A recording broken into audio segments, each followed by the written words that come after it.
Tandem Nomads, episode 72. But what I've come to realize, and I think it's important for any entrepreneur to know how the value of your service and the kinds of people you want to be working with. I would rather have the clients that I enjoy working with, that I know appreciate what we're doing. It's just more rewarding, and I think in the long run, it's going to bring more benefits. Welcome to Tandem Nomads, the podcast show for expat partners. Every new episode is launched twice a month on Tuesdays. You will find here great inspiration and tips to build your portable career and thrive with your family in your global nomadic life. Hello, Nomad Nation. This is Amel Deregi, and our guest today is Marcelle Yeager.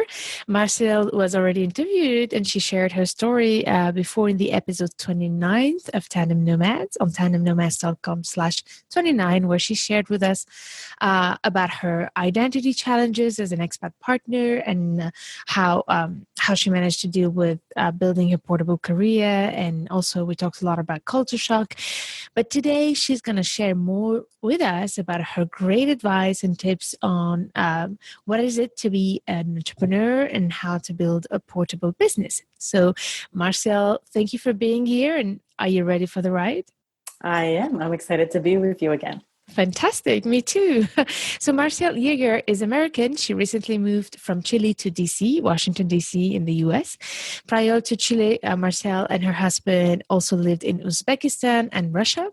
Marcelle's background is in strategic communication. When she and her husband agreed to take the first assignment abroad that he was offered, she quit her promising career and back home and decided to take some jobs and do some freelance when she moved to Uzbekistan. But very soon after that, she launched her first business. Today, Marcelle has two companies, Career Valet and ServingTalent. So Career Valet helps people looking for a job to perfect their resume and adapt it to their career goals. And ServingTalent is specially designed to help military spouses find a job and build their professional success while moving from a country to another. So Marcelle, this is a quite brief overview of what you do and who you are. Is there anything I missed? And tell us what's happening in your world today. Sure. That was good. I think you covered most of it. So with Career Valet, the real goal is to help any mid to senior level professionals in the US or around the world get to the next level of their career. So that's usually through helping with job search advice and materials. And with ServingTalent, we're also helping foreign service spouses as well as military spouses to find jobs, because as everyone in your audience knows, it's a challenge to continue your career while moving around frequently. And today in my world, I would say that both businesses are going well. I feel like fulfilled that I've been able to help people advance in their careers and not have to stop it by moving. And I'm just hoping that in the future to help even more. Fantastic. I cannot wait to have more information about that and listen to your story, how you grew your companies. It's not that you only have one, but two. So that's quite amazing. But could you remind us a little bit, for those who didn't listen to the first episode with you, how did you start this company? How did you go from being a freelance to starting a company? Sure. So I always thought I would start a company. When I was young, I had a little shop in my parents' house, and friends would buy goodie bags and things. And everyone always said someday I would have a business. So the question, was what should that be? And for years and years, I didn't know. And before we went overseas, the time when my husband joined the State Department here in the U.S., that was about 5 years ago. And I had just completed my MBA, but was working full time.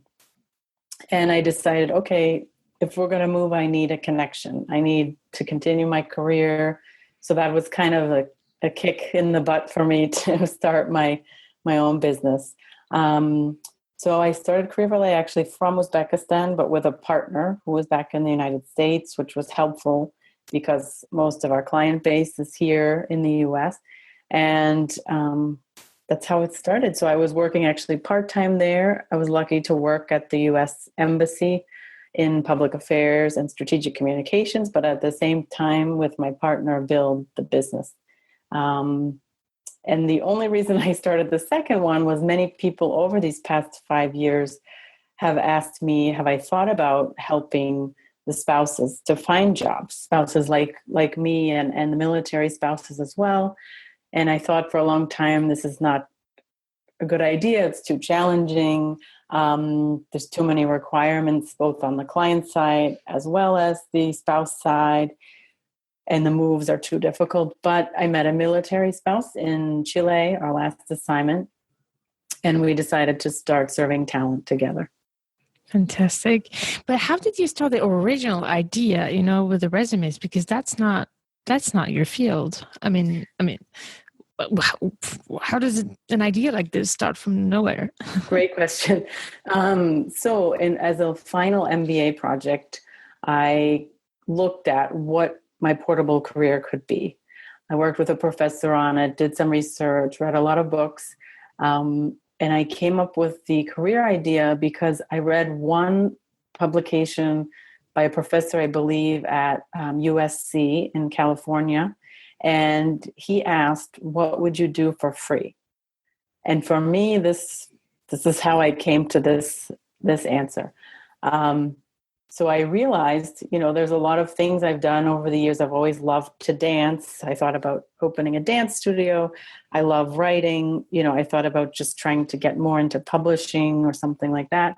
But the other thing was this career idea, because for years in my jobs, as well as on the side for family and friends, I've always helped with salary negotiations and resumes and given advice. And so I was talking also with my husband about these ideas and came to this. That's something I've always done. Maybe I should make it my company. And when I was speaking with my former colleague who became my business partner for Career Valet, she also said the same thing, that for years she'd been doing that. And she said, hey, why don't we try it together? And that's kind of how it came to be. And she's since left, but I've continued it. And I think it's been a great kind of marriage between the communications experience that I had and my interest in helping people with their careers, because I still get to write. I get to use that creativity and the marketing and things like that I enjoy. But also my knowledge, having hopped around a bit from the private sector in communications to the government in the United States, helps me have a broader perspective. So whereas I used to think the jumping around in my career was a bad thing, I can now see the thread through all of it, and I can understand other people's career challenges better, I think, because I've had the different experiences. Definitely, it makes sense for you. But one thing that you said that I really want to highlight that I find really great is that the question you said that somebody asked you when you did your professor asked you, what would you do for free? And I think, Nomad Nation, this is a very good question to think about if you're trying to find your own business, your own idea to start your portable business. I know that when I work with my clients, one of the first sessions is about, what are the skills that people ask you? What are the things people ask you for help? What are the things that your family and friends ask you for help and that you have to do without even thinking about it? It's so natural that you just do it. So this is a great question that you've asked to find, okay, what are the things I can do that I can transform into a business, because that's really my asset. This is what I really know how to do well. And I think answering that question is the beginning of a successful business, is knowing what's your talent and what are you really good at, right? Absolutely. Yes. And I've told people that over time, when they've asked kind of how to get to this decision about what should I do. And the only thing I see is some people are hesitant because they say, well, I can't charge money for something like that because it's just what I do. I give advice about travel. I give advice about where to take your kids in new cities, but I can't turn that into a monetary benefit. And then I talk to them and I say, well, but why not? Because you're the expert in that area and other people need that service because they don't have that expertise. And it's something you love and are good at. there's no reason not to turn it into that. That's how other entrepreneurs get started. That's how businesses get started, and try to encourage people to Yeah. get beyond that limiting belief. Very good point. I'm so happy that you brought that, because that's really where to start with being an entrepreneur, I guess, and accepting to charge for it, because at the end of the day, if you're good at something, you better be paid for it. Why be paid for something you're not good at? Nobody would do it. So if you take it around, then it makes sense. So Yes. now that you had your idea and your business idea, how did you make it a real business and start having clients? So we did a lot of marketing, of course. The first step was we did a launch party, which was actually back in Washington, D.C. Unfortunately, I couldn't be there, but my business partner at the time was there. We had basically invited all of our former colleagues, friends, family, anybody, and asked them to share the information via email at that time. And we got a fairly large crowd, and I think that helped spread the word quite a bit.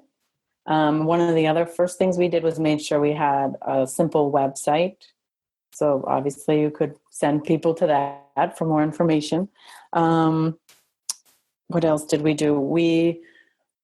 I think we reached out to a lot of sort of usual suspects. So universities, that had career departments, career counseling departments, to try to talk to them about maybe doing presentations there to get our name out, and other partners, just again looking through our contacts that we thought might have good suggestions for us. Mm-hmm. So I think that's really would be my recommendation. That's the place to start, because our first clients definitely were friends or friends of friends. And it was hard, again, back to the point we just made, to get over that first hurdle of, am I really qualified to do this? And oh my goodness, this person's going to pay me to give them career advice. I don't even have a degree in career counseling or coaching. This is just something I've developed over the years. But you know what? It worked out. Over time, we just gained more confidence in that and grew our client base from word of mouth. We didn't do much strict advertising, to be honest. It's really grown organically. And I would say the majority, if not probably a 90% or so, comes from referrals even today. Oh, that's just very important. And I think the idea of launching with a party is such a good one, because that people are always happy to get together and around some good food and some good drinks and and gather. So that's a great way to communicate it.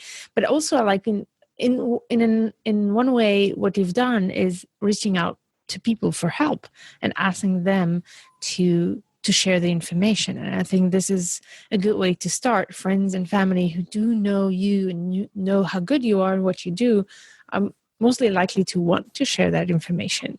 So do not hesitate to ask for help. Yes, and I think one of the ways we did that was in the original email text, we basically gave people the text so they didn't have to send their own emails. We developed about us and the services we provide, and just said, here's the email. If you don't mind, could you please send it on to 10, friends or colleagues? And I think that really helped, because then they could just press forward and, delete a couple of things. And that was it. Here's my friend's company, check it out. And that worked very well. That actually worked as well for ServingTalent, to be honest, when we launched. And the other thing I did, and I just mentioned this because I think it's important to remember, even though I knew Uzbekistan was not a big market for these services, it's an unknown there, as it is in many countries, career counseling or having somebody else help you with your resume and so forth. But I actually, as I got to know people there and felt I had a big enough base, I did a sort of lunch brunch there as well. And, I got only about 10 expats to come, but I've had 3 or 4 of those people as clients over time. So it didn't immediately happen, but some of them came back to me even several times from that date forward, a year, 2 years after. And so you never know where your clients will come from, Yeah, or how long it'll take. yeah, very interesting. And I also want to highlight another thing that you said is prepare the pitch, prepare the text. And that's useful for two things. The first thing is that, first of all, you make it easier for those who want to share the information for you. And second, it's also a guarantee that the person says the right thing, that you want people to not, misrepresent whatever your company does, and make sure that the right wording is used. So I definitely recommend that, what you did to prepare your pitch, what I call your pitch, and share that pitch and make it just that people just can copy and paste it instead of having to reinvent it. Exactly. But I would still encourage them to add like a word or two that's more personal at the beginning. Say, hey, this is what my friend does. Please check it out, or something like that, to have people really connect with the person who's forwarding that information. Yes, good point. Yeah. Wonderful. So is there any marketing strategies you have proactively implemented, let's say now about Career Valet? What have you done to get your name out there, and to start, positioning yourself as an expert in the topic of resumes? I think the greatest thing that happened, and sort of a milestone, was I think in 2014, in March, so almost 3 years ago now, I was able to get a writing gig with U.S. News and World Report. They have an On Careers blog that's a regular weekly blog. And I had been pitching different stories about careers to different outlets that I knew wrote on those topics. And I got lucky that they were interested. I mean, I had a couple of things published elsewhere, but the fact that they asked me to do this regularly was a huge success and has brought in a lot of inquiries and clients. And I think that's really helped, because that also enabled other reporters to find me and ask me for information or quotes for other publications that are fairly large. So that's helped me also to get my name out. And I would say that's probably the biggest one. And someone had given me that advice in the beginning: try writing for different publications. And I think that was just excellent advice. So that's the main one. And the other thing I do that I don't know if you would consider it marketing, but I really make a point to be personalized with my clients. So I follow up with them, a couple months down the road. I tell them constantly through the process I want to find out where they go next. And I track all of this information so that I know who's getting interviews, who's getting hired, how long did it take after we worked together. And what I found is giving that personal attention has made people come back. I mean, I've had so many return clients, which makes me very happy, of course, and proud. And then that people still refer me, a couple of years after I've worked with them, to hear from somebody who says, oh, you worked with my wife, or you worked with my friend or my colleague. So I think that personal attention has almost been a marketing strategy of sorts. It's very important. I'm so happy that you brought that up, because I do believe that, at the end of the day, being an entrepreneur is about caring for your clients. And that's the real source of success. If you really care for your customers, and like you said, you did follow up with them, it's not about once they pay you, it's over. Actually, the best customers in any company is those who are already there, and that you can follow up for them to either forward the referrals or come back. So very important to not dismiss those who already have been clients and keep that relationship. And I guess marketing is all about, for me, about building true relationships. And this is where you've been successful. But I also like your advice about writing, about, finding publications and blogs where you can contribute, because if you do it on a regular basis, you become the expert that people reach out to, and you're not promoting yourself in those publications. It's not about you, but it's about proving your expertise with your articles. And that has worked for you. Right. And the great thing too is that there are some that are paid. I'm currently writing for another one that's that way, but some are unpaid. And so it's not, you need to think about it, like you said, it's a marketing strategy. It's showing your expertise, and then people are going to come to you for that. So it's almost like free advertising for yourself and your expertise. And it's true. And it's kind of been amazing to me to see the traffic that comes in. And, sometimes I think people read something and then just have a follow-up question or want me to look and give them recommendations on their resume. So you do have to protect your time a little bit sometimes. But I think overall, it's been a great way to showcase that. And do you have any advice on how to get a publication to accept your articles and your writing? I think the best thing to do is read as much as you can on that publication site, whether it's blogs, articles, what kind of topics do they cover before you submit, to make sure that your submission kind of has the same length, the same tone, and approach that the other writers are using, and then go from there. And I would say I've had some luck since then, actually contacting reporters on LinkedIn. So if you know, for instance, that Real Simple has an organizational expert column, and you're an organization expert, you can go on LinkedIn, look up that reporter's name, probably find them there, and even write to them directly and give your pitch, like you said, but this time a pitch for a story. You don't even have to have the whole story written. But if you have an idea, you might send them a couple of paragraphs or bullet points to show what else you'd include in the article, and just see what they think. And it could be that they say, no, we don't need this, but they might also say, thanks for reaching out. When I have a need, I might contact you for a quote, for your expertise. So it can kind of go both ways, which is the great thing. Yeah.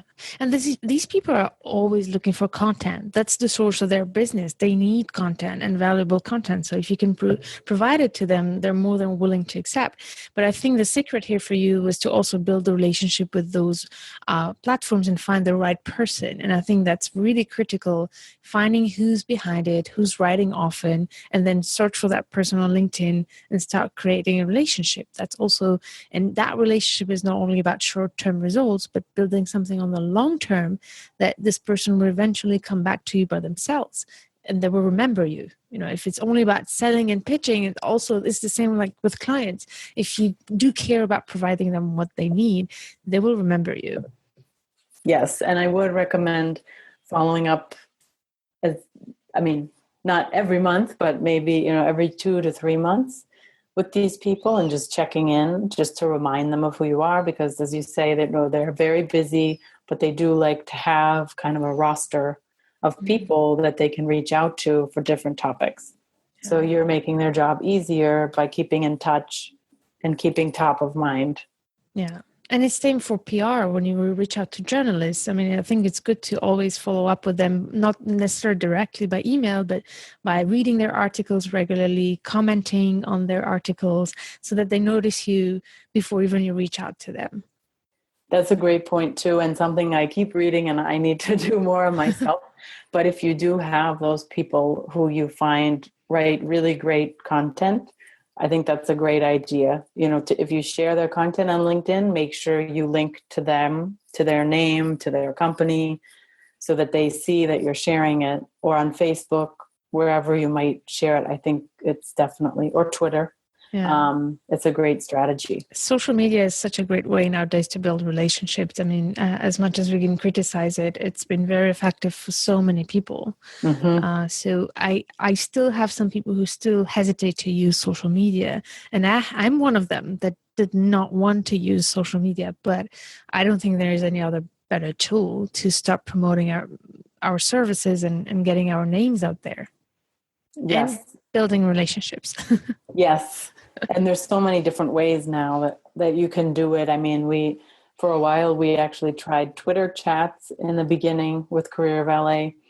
and found it was hard to build an audience, but I think that it was too soon. So I think there's some strategies to think about, like the sharing articles and getting noticed and building the relationships with key people is sort of the first step. And then once you create more of a base and get more known, which can take time, then you might think about doing more with, when you have a bigger audience, you can engage more on these other things. Definitely. Yeah. You mentioned briefly something that I would like to come back to about tracking the information and the relationship. Do you have like a tool for that, or how do you do that to like keep track of all the people you talk to and what did you exchange? Because that's not easy, because the more you go forward, the more people you'll be in touch with. Yes. And I'm always thinking I need to get some system like Salesforce, but I've been hesitant because, again, the numbers have grown over time, but it's not unmanageable. So I'm very old-fashioned and old school, and I use Excel to track each client, the last communication I had with them, what it was about, very brief notes, nothing too complicated. But it also, and then, when they found a job or how long it took them to interview. And then I have my statistics at the bottom in order to figure out what the percentages are. And then that information I share and update every few months, I would say, on social media, on my website, everywhere. And because I think that's something I don't see many people doing, and I would highly recommend it no matter what your business is. If there's some way you can track customer satisfaction, referrals, job success, whatever it is, I think that's a great tool for you to promote the success of your business. Yeah, I'm so happy you brought up the fact of also feedbacks. It's very important as soon as you finish with a client, make sure that they give you feedback first, because you want to know what they think. And second, that could be used for your marketing too, if they accept that you can publish it on your website or other things like that, right? Yes, and testimonials too. Are a great tool because you can use them across platforms. You can use them both on LinkedIn and your website. You can use them even on Facebook for reviews, on Google reviews. So don't be afraid to ask for feedback and testimonials. Yeah, very good advice. Oh my God, we already covered so many great tips to build and grow a business. But I would like to know now, on a more personal level, what are your biggest challenges as an entrepreneur and how do you deal with them? Great question. There's always challenges. There's great days and not so great days, and good weeks and not so good weeks.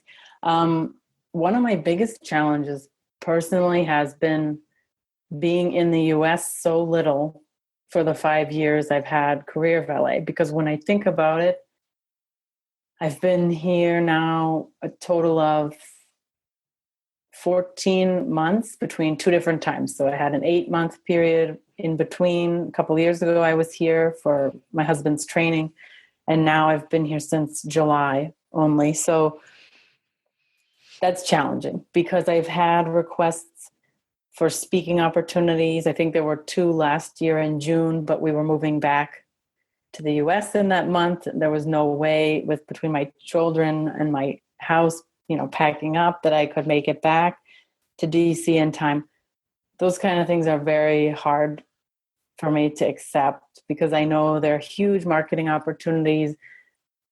Some of these opportunities for me are great for both businesses, because if I'm meeting potential clients to give our candidates from ServingTalent to, but also showing my career expertise, they're connected, so that's been challenging. But you mean, I'm not sure I understand. You mean like the challenge is the missed opportunity that you have by not being able to be in a certain place or time? Yes, because most of my client base is here in the US, just because that's where this industry is most understood, of career advice and job search help. I've seen in a lot of countries that it's done for companies or organizations, but not for individuals. And most of my clients are the individuals. So I haven't been able to build the business as much as I wanted to from abroad, if that makes sense. Yeah. But now in DC, is it easier that you're back home? Yes, absolutely. Yeah. I've been able to do a lot more events, to connect with people in person, a lot of people I've spoken to on the phone, to meet in person, and developing those relationships, as you know, is key to future success, to going back to, again, keeping top of mind so they come to you when they have a need for a speaker or a panelist or a writing opportunity.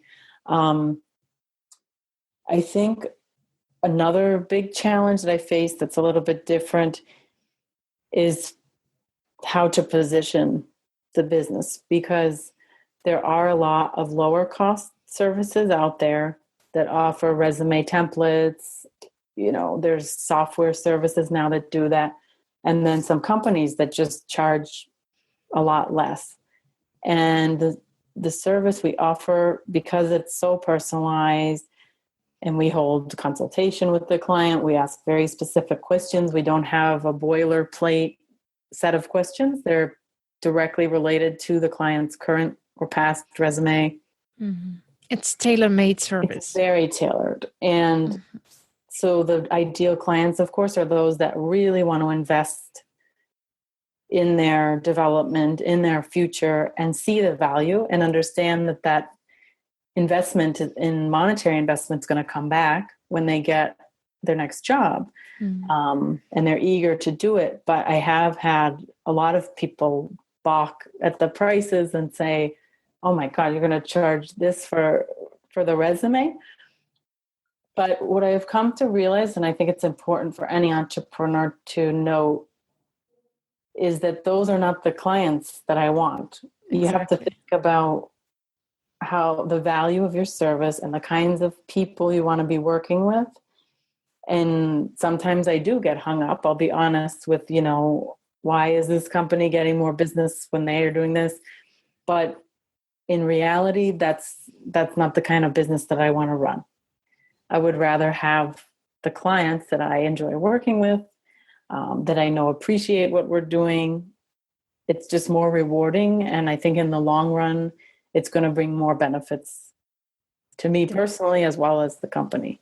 Definitely. I think it's very important what you just said here in terms of pricing, because that's one of the basics of any business. How do you, hold your prices and stick to them once you decide them? First of all, you have to know where you want to position yourself, like you said, and then defend your position with real arguments. In your case, is the fact that it's tailor-made. You're not a software. It's not automated questions. It's all based on what your specific line needs. And it's very important to be able to, on one hand, explain that, and on the other hand, say no to those who refuse that price, because like you said, they're just not the people for you and you're not the right person for them. And that's an excellent point too, is it's okay to say no. Yeah. It's taken me a long time to realize that. And I still sometimes underprice my time, and then I get frustrated.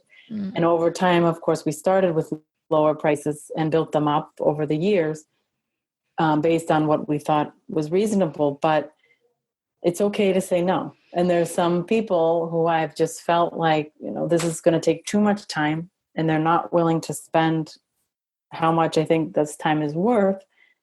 It's not going to work. And I think you can't always say that at the beginning of starting your business. But as time goes on and you see there's a need and you have people coming to you, you can start to say no, because you have to value your time and your expertise. So powerful. Very true. Thank you for that. So, there's another challenge I could see. I don't know if you have it, but you're a mom, you're a wife, you have a busy life. So how are you juggling all of this, family life and business at home? And you do have a business from home. So how do you make sure to have the time you need to grow your business while taking care of your family? That's very hard to do. And I will say that sometimes I'm very successful at it and have the creative juice to develop the business. and I get excited and everything's good. And then things will happen, life happens. And I just don't have the time some weeks to do any of that. And it's frustrating for sure. So I do my best to try and schedule my time, but it doesn't always work where I'm working on specific things. I write it in my calendar. If it's generating leads for serving talent among clients, or if it's doing client work, following up with clients for Career Valet, I try to break that into time on my calendar so that I don't fill it with calls with clients on a day I'm supposed to be doing something else. But that doesn't always work. So it's a constant juggling act. I'm always talking to myself and saying, it's okay. I pressure myself into trying to get too much done many days.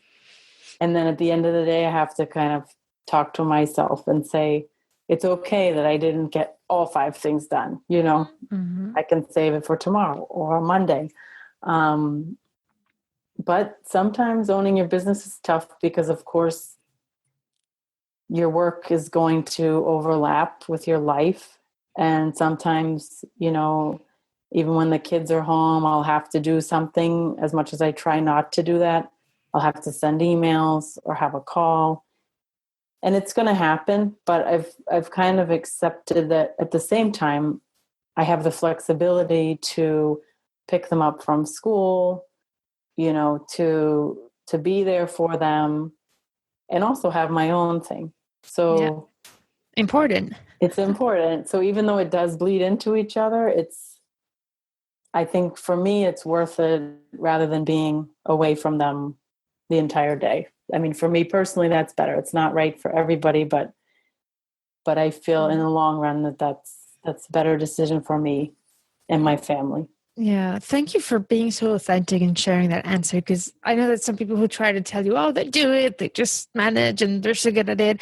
And it's true. I mean, it's okay to not be perfect at everything. And that's part of the journey in any business. I don't ever think that there's any entrepreneur that does it all right, be it a mom or not. So I think that's important to just give yourself some slack at some point, but also still keep your ambitions high and try to juggle with that as long as you take care of yourself physically and like you said, also do things for yourself besides the family and work. Go for jogging, meet with friends, do some sports.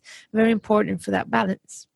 Yes, you have to know what you need. I mean, I know, like you just said, that's a great point, that I do need to schedule time, like lunch or coffee with friends sometimes, or to go out with them in the evening, or to exercise.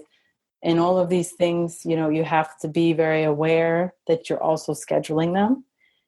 It might not be every week. Like I know for me personally, if work's going really well one week, then exercise is not as important to me because I get the high from the success and having the time for work and doing well and my clients. But then, there's other times when it's not feeling like that. So I say, okay, maybe I need to step back. Maybe I haven't seen friends in a while. Maybe I need to just go out and work in a coffee shop and not be alone in my house working by myself. Or maybe I need to go out for a long walk or do some exercise. So I think you just have to keep in mind where your mind is, how you feel, and then change your plan based on that. Be flexible enough to change your plan sometimes. Yeah, so important. Thank you so much for sharing that, Marcelle. And before we say goodbye, I would love to know, but there is an important thing about having a portable business is the technologies we use to make it portable. So do you have any online resources that you find indispensable for your business? I do. I absolutely love Squarespace for websites. I may have mentioned this actually in the previous episode, but it's so easy to use. And everyone that tells me I have no idea how to do web design, they have beautiful templates for all kinds of businesses, lots of interactive features, great customer service. I found that indispensable because I don't need to rely on another person to update my statistics every time, or information, or if I change my bio once in a while. It's much easier to operate it by myself. It's also very cheap. It's a yearly subscription that I believe is under $200 US dollars. MailChimp, I also find indispensable for creating newsletters, holiday cards for clients. You can upload all of your contacts there and send out, again, pretty nice templates. So just to explain, MailChimp is an automated tool to send newsletters. So in order, you don't have to send your emails one by one. You upload all your contacts, write the text, and then it automatically even personalizes. You can even personalize it for each person, but it's at least automated. It's a newsletter platform. Exactly. And it's free. You can pay for additional services they offer, but basically it's free. I use the free version and have no problem with it. So it's a great tool. Those are really the main ones that I use. And I would say my calendar is, of course, stuck to my hip or in my pocket all the time. And that's just my regular calendar on my iPhone. But that keeps me on track and lets me not forget what I planned for the day or overlap scheduling. So fantastic. And were there any books that inspired you in your entrepreneurial journey? Definitely. I'm always trying to read more and find time for that. But two that really stick out in my mind are Passion Capital by Paul Alofs, Alofs, I believe. He really talks about how passion and imagination are what drives any business, whether it's big or small. So that for me was very important because I realized my passions are behind what I'm doing, and that's what's important. And the other one is Essentialism by Greg McKeown. And that one is really good for anyone, entrepreneur or not, because it just talks about how you need to figure out what's really important to do today at this moment. Do I really need to send this email right now? Is this lightning going to strike if I don't send it by tonight? So I sometimes, some days I forget to do this, but other times I really am thinking, okay, how important is this? Do I have to make this call today? And it helps keep me grounded. So I would recommend that to anybody. And it's a very quick read. Both of them. Fantastic. Wonderful. So you said Passion Capital and Essentialism, those two books. I'm going to put them, Nomad Nation, on the show note page or the web page of this episode. Thank you so much, Marcelle. This was just amazing how many amazing advice you just shared with us. It's just really great. And I just want to make sure that we know where to find you. What's the best way to find you and your two companies and your services? The best way is probably on LinkedIn, because you'll see both my businesses there and what we do and the links to our web pages. So, yeah. Okay, if you'd like to connect. So just as a reminder, ServingTalent is for military spouses who are looking for a job. So it's servingtalent.com, I guess. Mm-hmm. And then careervalet.com for your resumes. Right. Yes. So if anyone, if Nomad Nation, you need any help in having tailor-made advice to design the perfect resume for you, so don't hesitate to check it out. All these information will be on the webpage of this episode. Marcelle, thank you so much for all this inspiration and fantastic tip. It's been so much fun to do this with you. Thank you, Amel. Same here. Nomad Nation, I hope that you enjoyed the great insights of our guest today. If you did, please make sure to share it with your friends. See you at the next episode and stay tuned to turn your challenges into great opportunities.